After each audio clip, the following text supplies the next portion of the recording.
16 à 19, il dit: je ne cesse de rendre grâce pour vous, faisant mention de vous dans mes prières, afin que le Dieu de notre Seigneur Jésus-Christ, le Père de gloire, vous donne un esprit de sagesse et de révélation dans sa connaissance, et qu'il illumine les yeux de votre cœur. La suite maintenant, c'est comme si on lui posait la question: pourquoi doit-il illuminer les yeux de notre cœur? Pourquoi doit-il nous donner accès à cette connaissance? 1. Pour que vous sachiez quelle est l'espérance qui s'attache à son appel. Deuxièmement, quelle est la richesse de la gloire de son héritage qu'il réserve aux saints. Troisièmement, et quelle est envers nous qui croyons l'infinie grandeur de sa puissance, se manifestant avec efficacité. Efficacité, par la vertu de la force. Ces trois choses sont la conséquence d'avoir accès. Il existe un christianisme faible, mais il existe aussi un christianisme puissant. Le christianisme faible est celui qui est limité d'accès à la connaissance de Dieu. Mais le christianisme puissant est celui qui est ouvert à la connaissance de Dieu. Il y a même des gens qui chantent, ils ont juste la voix. Mais quant à ce qui concerne connaître Dieu, tellement limité qu'il ne dégage aucune vie. La connaissance spirituelle. Il y a toujours un bruit dans vos baffles. La connaissance spirituelle. La connaissance spirituelle, elle fonctionne de la même manière que la connaissance intellectuelle. Et c'est elle qui nous sert de pont entre ce qui est invisible et visible. Elle nous sert, en bon français, on va dire, la connaissance spirituelle nous sert de passerelle.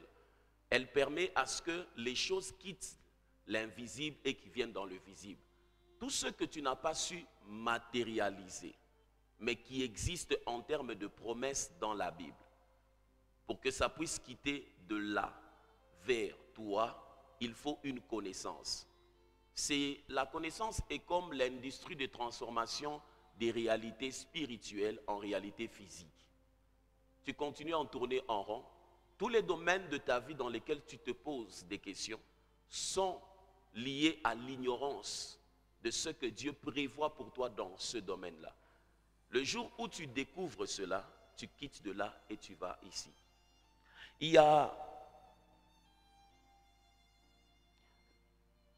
Elle fonctionne de deux manières distinctes.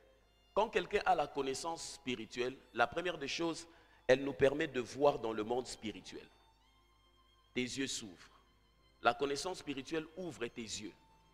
Elle te donne accès aux réalités spirituelles.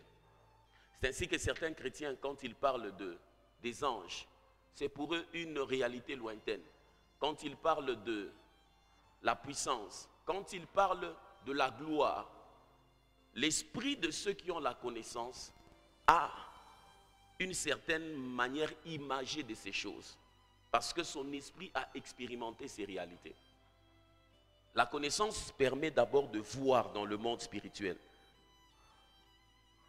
Voir signifie non pas seulement percevoir des images, voir signifie aussi comprendre.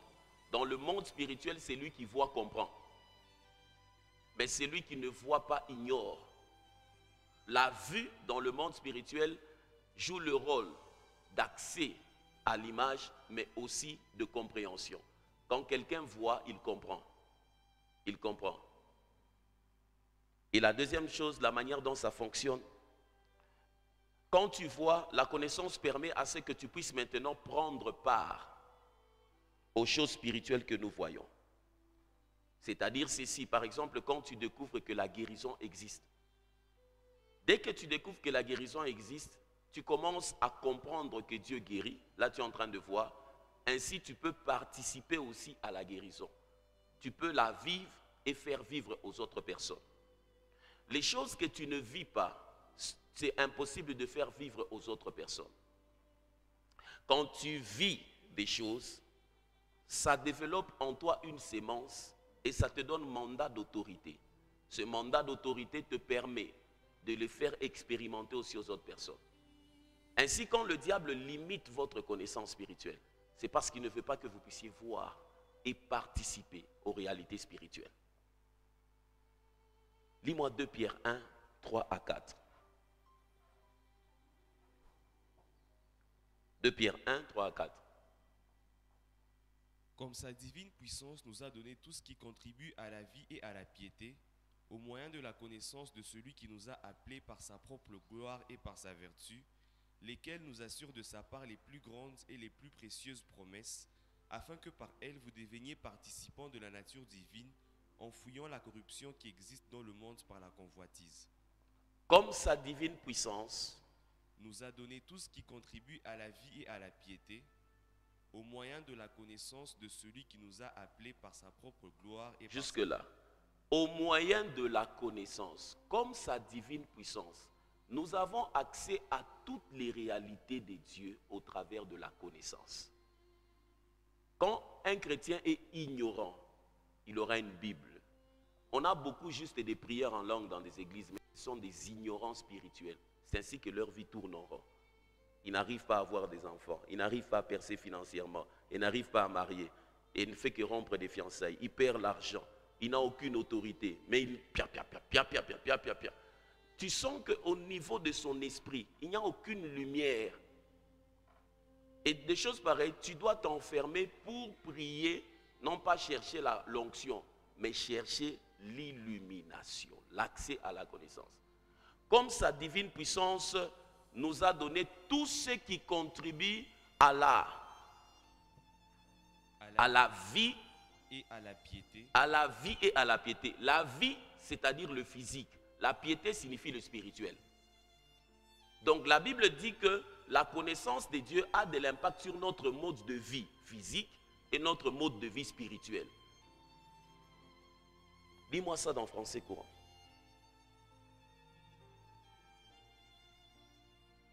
Par sa divine puissance, le Seigneur nous a donné tout ce qui nous est nécessaire pour vivre dans l'attachement à Dieu. Il nous a fait connaître celui qui nous a appelés à participer à sa propre gloire et à son œuvre merveilleuse. Yes. C'est ainsi qu'il nous a accordé les biens si précieux et si importants qu'il avait promis, afin qu'en les recevant, vous puissiez échapper aux désirs destructeurs qui règnent dans le monde et participer à la nature divine.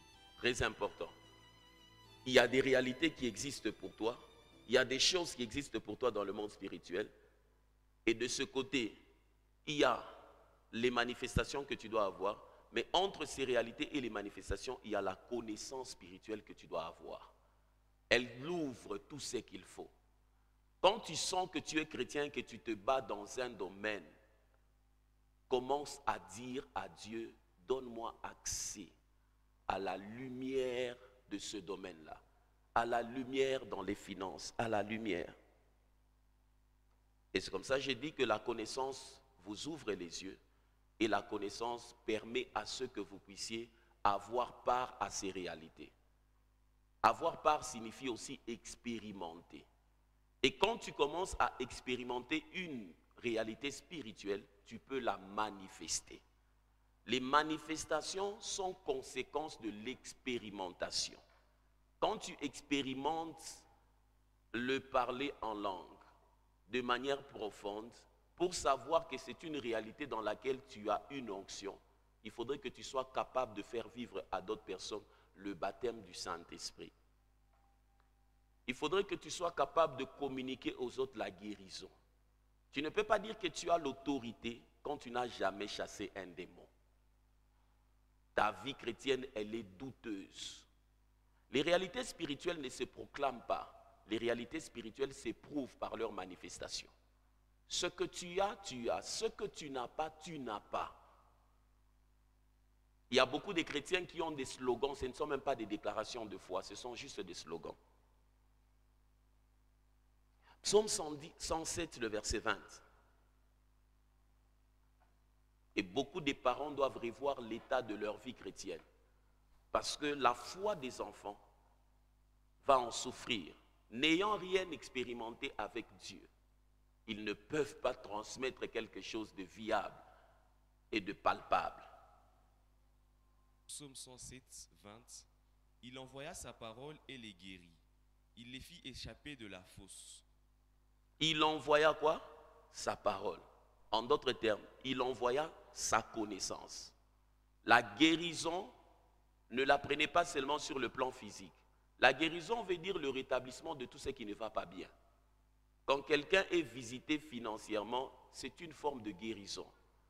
Quand quelqu'un est visité spirituellement, c'est une forme. Mais tout ce qui ne va pas dans ta vie répond à la connaissance.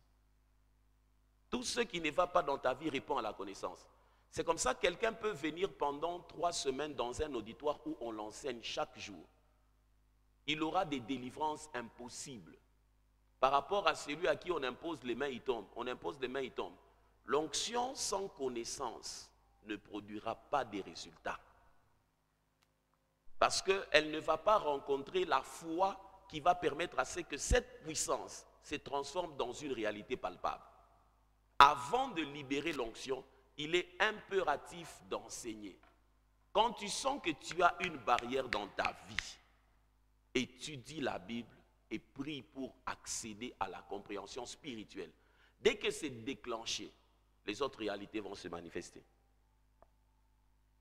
Et hier, j'ai commencé maintenant à parler des fruits de la vraie connaissance. La première des choses, j'ai parlé de la foi, n'est-ce pas?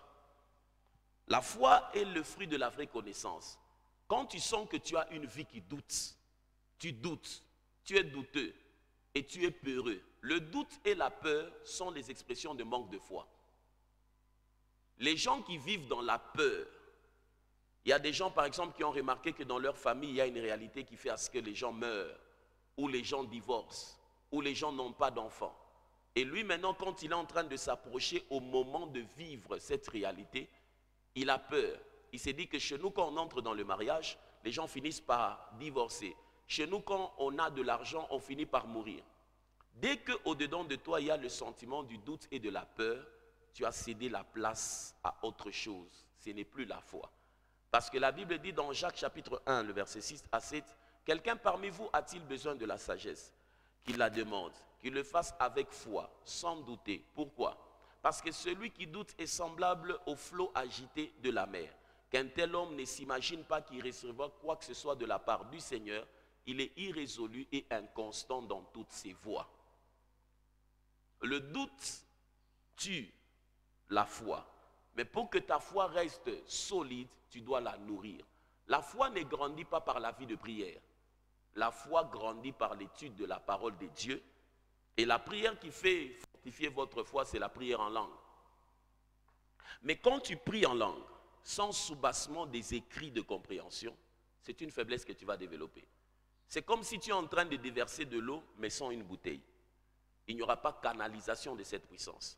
Nous manifestons la force dans le domaine où nous nous investissons de manière intentionnelle. Lorsque tu es en train de prier en langue, pour développer la foi dans la guérison, il faudrait que tu puisses avoir les écrits qui parlent de la guérison au-dedans de toi. Et c'est lorsque tu es en train de faire repasser ces écrits de la guérison, au même moment où tu es en train de prier en langue, l'onction prend ces réalités de compréhension et les manifeste dans ta vie. Voilà pourquoi les hommes et les femmes qui ont manifesté des onctions ont commencé par étudier la parole, méditer dessus, prier en langue. Les mêmes écrits, ils s'assiedent. Ça commence à fusionner avec ton esprit. La deuxième des choses, la deuxième conséquence de la vraie connaissance, c'est la sanctification. La première, c'est la foi. Si tu vis dans le doute et la peur, il te manque la connaissance. Ouvre-toi à la Bible, ouvre-toi à la personne du Saint-Esprit. La révélation de la sainteté de Dieu produit la conscience de notre souillure et notre besoin de progresser dans la sanctification. Dieu ne peut jamais se révéler à l'homme et que l'homme continue à se voir saint. Quel que soit le degré de la sanctification de tout homme, lorsque Dieu se révèle à lui, sa chair, son être prend davantage conscience que c'est un être essuyé. Et cette sanctification te pousse davantage à te mettre à part pour l'œuvre de Dieu. La sanctification est toujours couplée avec l'expression de la consécration. On se retire pour se donner à Dieu. On se retire pour se donner à Dieu. Ésaïe 1, Ésaïe 6, voulais-je dire, 1 à 5.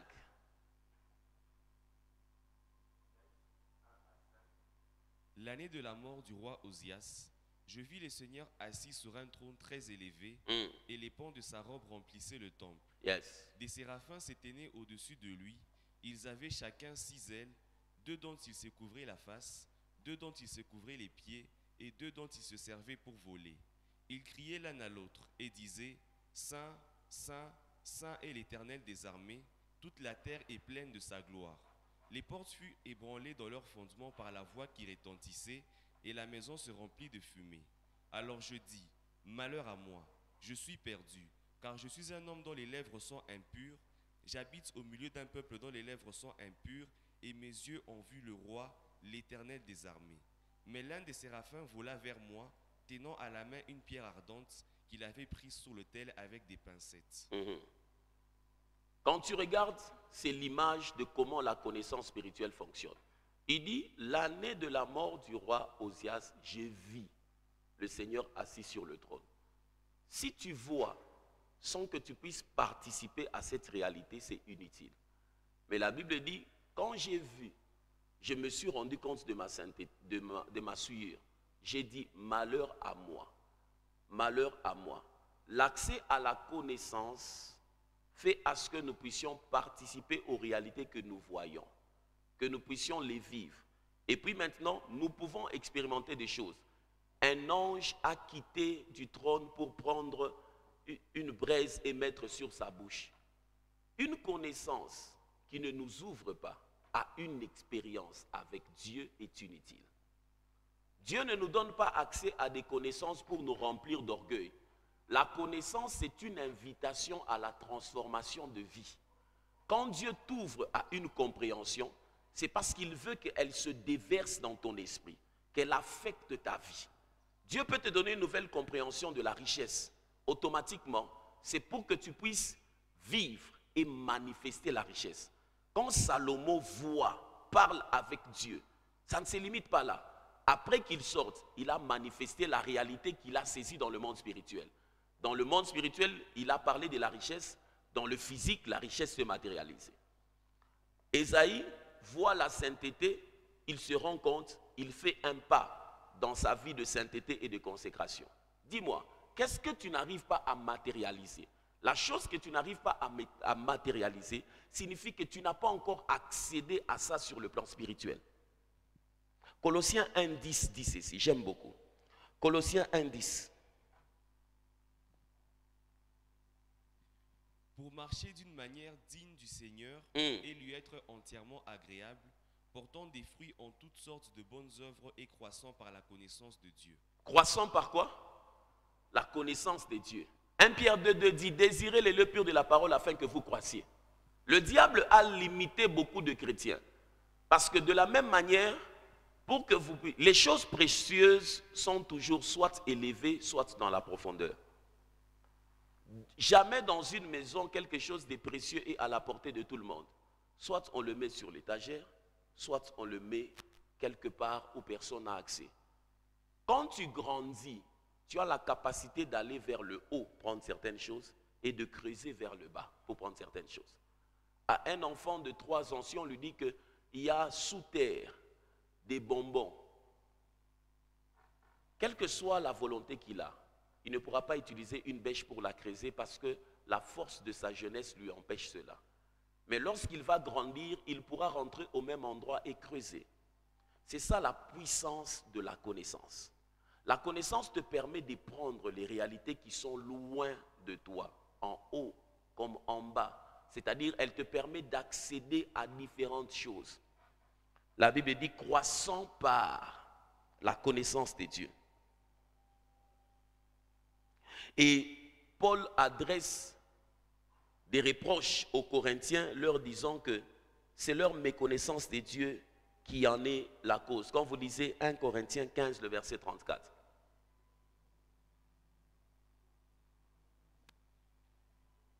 Revenez à vous-même, comme il est convenable, et ne péchez point, car quelques-uns ne connaissent pas Dieu, je le dis à votre honte. Revenez à vous-même comme il est convenable, et ne péchez point, car quelques-uns ne connaissent pas Dieu. Je le dis à votre honte, dans français courant. Revenez à la raison, comme il convient, et cessez de pécher. Je le dis à votre honte, certains d'entre vous ne connaissent pas Dieu. Certains d'entre vous ne connaissent pas Dieu. Le premier fruit de la connaissance de Dieu, la foi. Le deuxième fruit, la sanctification. Le troisième fruit de la connaissance de Dieu, c'est la crainte de Dieu. La connaissance de Dieu produit le respect envers lui, sa parole et conduit à l'obéissance. Quand quelqu'un connaît Dieu, il va développer ce qu'on appelle la piété, le respect des choses saintes. Même la manière d'entrer dans le culte. Un homme qui connaît Dieu éteint son téléphone à l'entrée là-bas. Il est conscient que je suis en train d'aller dans une rencontre élevée avec l'être supérieur qui a le mot sur ma vie. Il ne peut pas traverser avec la légèreté. J'ai déjà vu, je prêche, mais nous on a sermon et on a marché. J'ai dit, Unjo a boule ça, il ne comprend pas les choses spirituelles. Tu peux venir marcher à l'église. J'ai déjà vu des frères, il est en train de marcher, marche pas qu'il fait. Et puis il s'attend à ce que dans ce climat-là, Dieu aussi le visite. Le manque de piété est criant dans le milieu des églises des réveils. Le catholique est plus pieux que le pentecôtiste. Il a la révérence du temple. Quand il arrive devant le temple, tu sens qu'il se dit que c'est un endroit qui est différent de la vie que je mène à l'extérieur. Il développe une attitude et un comportement conséquent.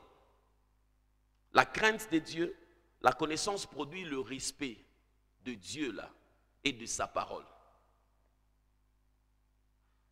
Hébreux 11, le verset 7 dit ceci. C'est par la foi, Hébreux 11, c'est par la foi que Noé, divinement averti des choses qu'on ne voyait pas encore. Dès qu'on dit divinement averti, c'est-à-dire il a eu accès à une connaissance. Aide-moi à dire connaissance. Divinement averti des choses qu'on ne voyait pas encore et saisi d'une crainte respectueuse. C'est la conséquence de cette connaissance.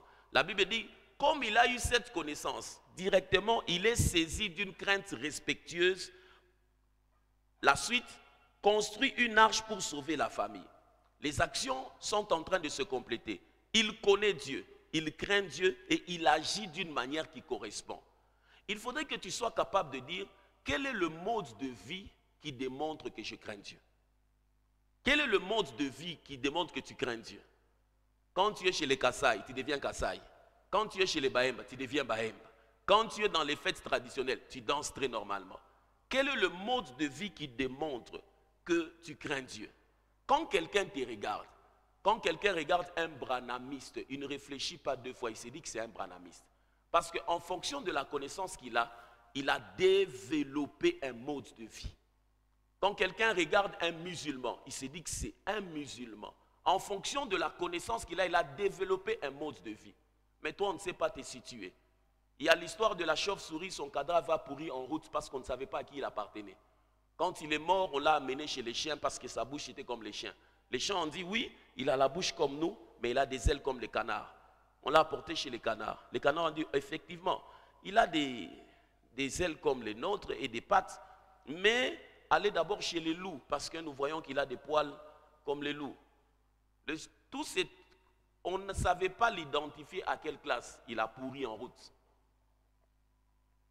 Dès que tu me dis que tu as accès à une connaissance spirituelle, il faudrait que dans ta vie, on voie quels sont les actes que tu poses qui démontrent que tu as eu accès à une connaissance spirituelle.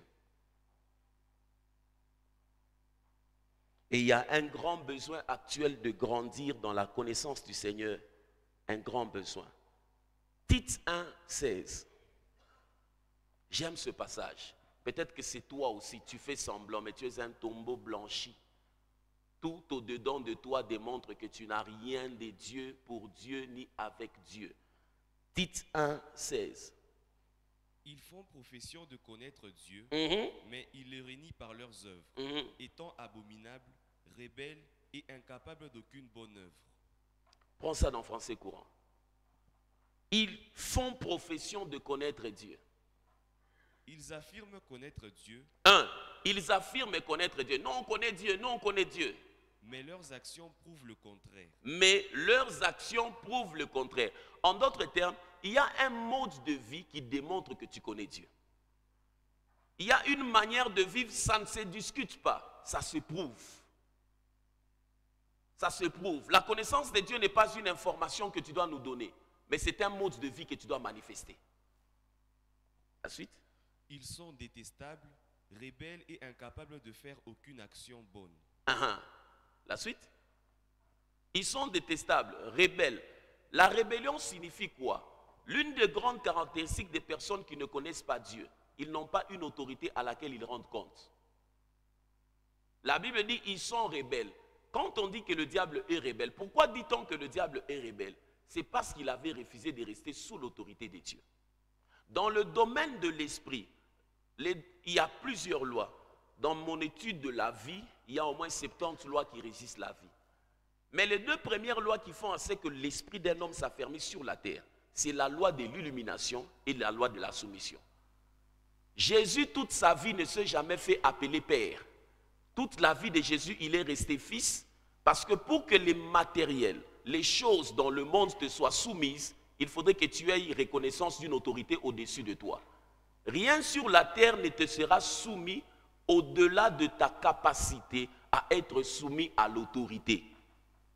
Jésus, Paul, la chose se rencontre dans la vie de 7 fils de Séva. Quand ils disent au nom de Jésus que Paul prêche, les démons leur disent, Paul nous le connaissons, c'est-à-dire nous savons que Paul est soumis à une autorité. Jésus nous le connaissons, nous savons que lui il s'est toujours identifié comme fils de son père. Mais vous, dans le domaine de la soumission, avant que nous puissions nous soumettre à vous, quelle est la chose qui est au-dessus de vous? Quand quelqu'un se bat dans la vie matérielle, c'est-à-dire que dans le domaine de la reconnaissance de l'autorité, il a un problème avec les dîmes et les offrandes. Les dîmes et les offrandes sont l'expression de ta reconnaissance à une autorité, Dieu. Et cette autorité, elle est incarnée par celui que tu reconnais comme détenteur de la maison d'or. La Bible dit, apportez vos dîmes où? À la maison du trésor. La maison du trésor, chaque maison est gérée par un maître. Il n'existe pas une maison sans maître. Quand on parle de maison, c'est-à-dire qu'il existe un maître. Et la personne que tu reconnais comme maître dans cette maison, c'est celle qui te nourrit spirituellement. Et quand tu rapportes la dîme, tu es en train de dire en d'autres termes ceci. Je reconnais que ce que j'ai est fruit de la connaissance que je puise dans cet endroit-là. Papa Albert nous disait toujours, on ne paye pas la facture dans un restaurant où on n'a pas mangé et qui ne nous a pas nourris. La dîme et l'impôt. Vous êtes avec moi? Ils font profession. Ils prétendent, ils affirment. Darby, tu as Darby?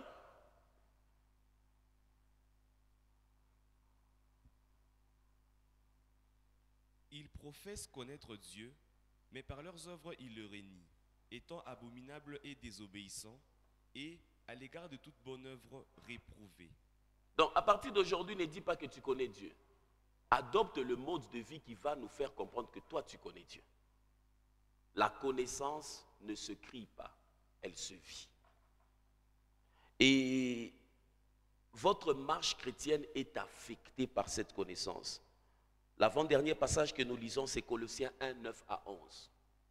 Je disais, 1, la connaissance de Dieu nous donne la foi. Deuxièmement, la connaissance de Dieu engendre la sanctification. Troisièmement, la connaissance de Dieu engendre la crainte de Dieu. Colossiens 1, 9 à 11. C'est pour cela que nous aussi, depuis le jour où nous en avons été informés, nous ne cessons de prier Dieu pour vous. Dès qu'on parle d'une information, d'accès à la connaissance, il y a un mode de vie qui est adopté. Et de demander que vous soyez remplis de la connaissance de sa volonté, en toute sagesse et intelligence spirituelle, pour marcher d'une manière digne du Seigneur et lui être entièrement agréable, portant des fruits en toutes sortes de bonnes œuvres et croissant par la connaissance de Dieu, fortifié à tous égards par sa puissance glorieuse, en sorte que vous soyez toujours et avec joie persévérants et patients. Très important. La Bible dit, dès le jour où nous avons appris, c'est-à-dire dès le jour où nous avons eu accès à une certaine compréhension, l'action qui nous a été imposée par cette compréhension est la suivante. Nous avons commencé à prier pour vous. Donc, le manque d'intercession, c'est la conséquence de l'ignorance. Quand tu connais et que tu vois les tenants et les aboutissants de la chose, tu vas intercéder. Et nous avons commencé à prier pour vous. Pourquoi? Pour que Un, vous soyez remplis de la connaissance de sa volonté, en toute sagesse et intelligence, pour marcher d'une manière digne. Quand on dit pour que vous soyez remplis de la connaissance de sa volonté, par ta prière, tu ne peux pas transmettre ce que toi, tu n'as pas dans ton esprit. C'est ce qui est en toi que tu peux transférer dans la vie de quelqu'un en termes d'intercession. Eux, quand ils ont eu connaissance, ils ont commencé à intercéder pour que la même chose arrive aux autres. Pour marcher d'une manière digne du Seigneur. Un enfant à qui vous donnez 100 $ quand il a 2 ans, il peut déchirer ce billet parce qu'il ignore cet argent. Mais quand, des années plus tard, il est enseigné sur l'argent et que vous lui donnez 100 $, il fait un projet dessus. Qu'est-ce qui a changé? Ce n'est pas le billet qui a changé, mais c'est la connaissance qui a changé. Il en est de même dans la vie chrétienne. Un passage de la Bible que tu lis aujourd'hui, avec une faiblesse de la compréhension, tu peux le négliger. Mais des années plus tard, quand tu grandis dans la connaissance, le même passage, tu peux bâtir une vie de projet dessus. Et c'est ce que le diable fait. On accède à la connaissance par la croissance.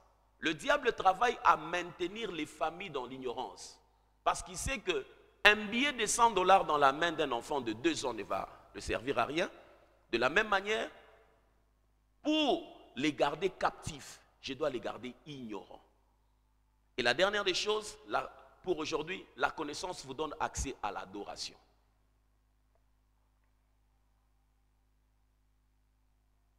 Connaître Dieu a pour résultat la véritable adoration. La véritable adoration.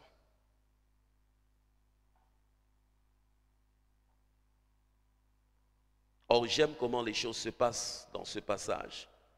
C'est le dernier que nous allons lire, Exode 34, 5 à 8. Quand quelqu'un te dit qu'il connaît Dieu, il faut lui poser la question, quel est le mode de vie que tu as qui me pousse à dire que tu connais Dieu? La connaissance de Dieu ne se lit pas. Quand vous avez des problèmes, celui qui connaît Dieu fait quoi? Il se met à genoux, il ne s'agite pas. Il ne pique pas une crise. Mais il y a des mamans, il suffit qu'un enfant fasse une fièvre. Elle sort d'abord, elle n'a pas de babouche, elle court en route. Ça démontre qu'au-dedans de toi, ton âme, c'est ton âme qui agit, ce n'est pas ta foi. Dans les mêmes circonstances, il y a des mamans, l'enfant a piqué une crise, elle se met d'abord à genoux. Elle rappelle d'abord à Dieu. C'est un enfant que tu m'as donné. Ta bénédiction enrichie. Avant d'aller à l'hôpital, je te rends. Mais il y a des mamans, j'ai déjà croisé. Même quand ils t'appellent là au téléphone. Une fois la nuit, il y a une famille qui m'a appelé. J'ai dit, calmez-vous d'abord. Et puis ils étaient en train de prier. J'ai dit, bon, si votre prière là devait vous aider, maintenant vous m'avez appelé pourquoi? Mais calmez les kimia. Il est maombi mon enfant, il y a agitation. Ce n'est pas la prière, taisez-vous. Donnez le téléphone. Leur fille était tombée en Akaouka, elle ne se réveillait pas. Mais maintenant, nous, on a Ombakagne. Ça, ce n'est pas la prière, c'est l'expression de l'âme. Vous avez peur. J'ai dit, mettez le téléphone à son oreille. Elle s'appelle comment, tout ça? Et puis, j'ai prié, je l'ai appelée, elle est rentrée. Et puis, jusqu'aujourd'hui, elle est vivante. Tu vois, entre maintenant et le moment où tu dois affronter des réalités, c'est maintenant que tu dois bâtir ta foi. Parce que tu ne vas jamais réagir au-delà de qui tu es. Tu réagis toujours sur base de qui tu es. Mais qui tu es, c'est quoi? Comment tu es devenu ce que tu es dans le physique? Tu te nourris chaque jour.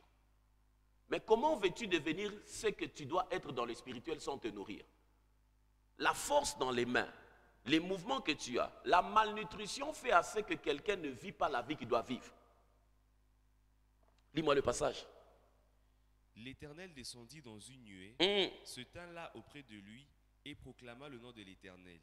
Et l'Éternel passa devant lui et s'écria, l'Éternel, l'Éternel, Dieu miséricordieux et compatissant, lent à la colère, riche en bonté et en fidélité, qui conserve son amour jusqu'à 1000 générations, qui pardonne l'iniquité, la rébellion et le péché, mais qui ne tient point le coupable pour innocent, et qui punit l'iniquité des pères sur les enfants et sur les enfants des enfants jusqu'à la 3e et à la 4e génération.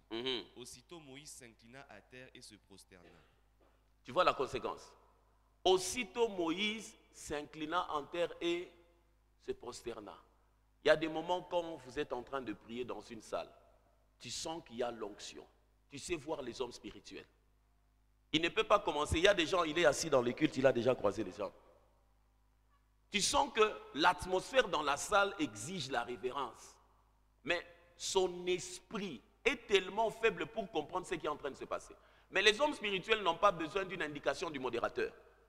Son esprit comprend que ici, nous sommes en face de l'autorité spirituelle.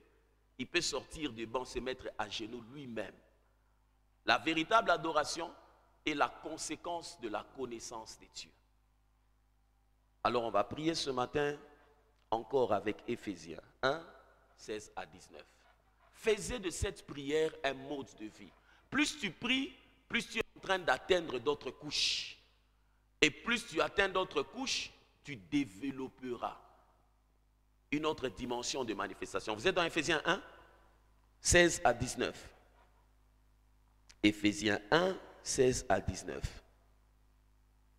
Si chaque jour, tu peux commencer à prier avec ce passage jusqu'à ce que tu le retiennes. Je suis ici, c'est à ma 168e lecture du livre d'Éphésiens en lui-même, pas du livre 2. Je prie avec Éphésiens à genoux. Lisons ensemble. 1, 2, 3. Je ne cesse de rendre grâce pour vous, faisant mention de vous dans mes prières, afin que le Dieu de notre Seigneur Jésus-Christ, le Père de gloire, me donne un esprit de sagesse et de révélation dans sa connaissance, qu'il illumine les yeux de mon cœur, pour que je sache quelle est l'espérance qui s'attache à son appel, quelle est la richesse de la gloire de son héritage qu'il réserve aux saints, et quelle est envers moi qui crois l'infinie grandeur de sa puissance, se manifestant avec efficacité par la vertu de sa force. Réponds avec moi. 1, 2, 3. Faisons mention de vous, afin que le Dieu de notre Seigneur Jésus-Christ, le Père de gloire, me donne un esprit de sagesse et de révélation dans sa connaissance, et qu'il illumine les yeux de mon cœur, pour que je sache quelle est l'espérance qui s'attache à son appel, quelle est la richesse de la gloire de son héritage qu'il réserve aux saints, et quelle est envers moi qui crois l'infinie grandeur de sa puissance, se manifestant avec efficacité par la vertu de sa force. Que la lumière monte. J'aimerais que tu fermes les yeux. Tous ces matins, ça sera notre prière. Après l'enseignement, Seigneur, augmente. Je vais d'avoir accès. Prie avec moi. Accès. Accès. Et quand tu pries, ne sois pas dispersé. Focalise-toi dans le domaine